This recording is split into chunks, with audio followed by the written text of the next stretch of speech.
Hi, my name is Sam Lee. I am the owner of Frozen Yogurt franchise company based here in Singapore called Yoguru.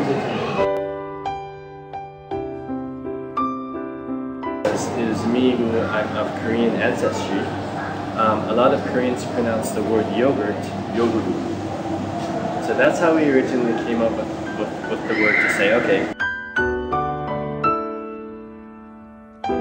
I knew of frozen yogurt because I tried it in the US, I tried it in Korea, and I was actually quite a big fan. Every opportunity I got, I would go to a frozen yogurt shop to buy dessert. And after living in Singapore for about 1 year, I realized, hey, there's no good quality frozen yogurt shops that I could really enjoy. After having put a lot of thought into it, after having done a lot of research, testing out a lot of different recipes, I originally decided to make the effort to plunge and take this risk and start a new business.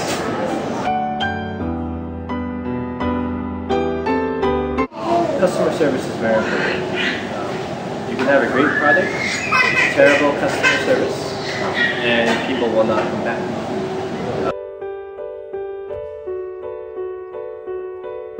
I did not want to be handcuffed to one supplier, and that's one thing I understood.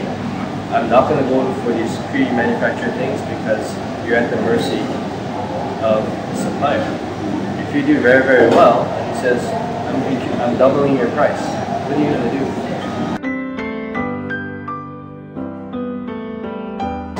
Competition is actually good. Now, if there's too much, it becomes a bit of a problem. But having some competition there is healthy for two reasons. Number one, it makes you better. It pushes you to reinvent, pushes you to stay on top of the market, forces you to evolve. The second thing, with more yogurt shops in the market, the yogurt market pie gets bigger at the expense of, frappuccinos at Starbucks or ice cream kind of thing. Now, our percentage market share might get smaller over time because there's more competitors, but the aggregate dollar-wise, because the pie continues to get bigger, is actually better for us. So, in that regard, having some competition is a very healthy thing for us. The biggest decision was whether you believe that your intuition on the market and the intuition on the opportunity is right or wrong.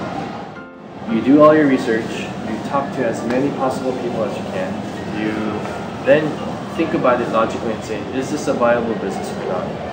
And all of the research in the world can only get you so far.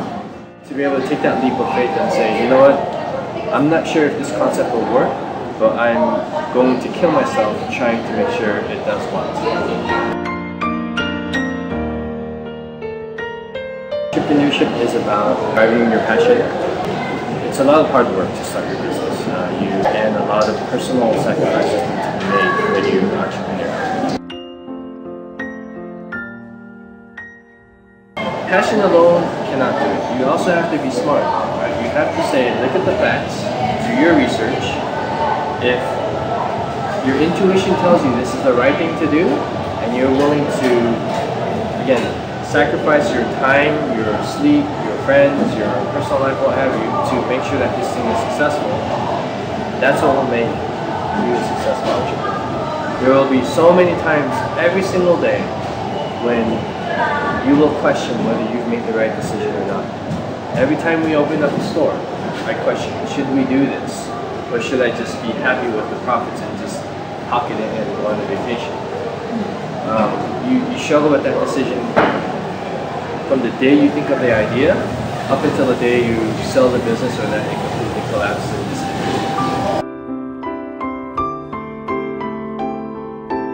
The thing about entrepreneurship, you can never do enough.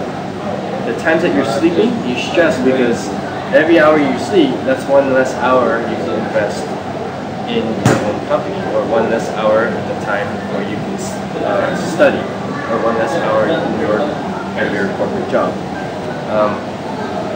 It was a big, very tough balancing act, but we somehow got through it with a lot of luck and hard work. fortitude, the strength of character, the belief and passion to continue to know that this is something that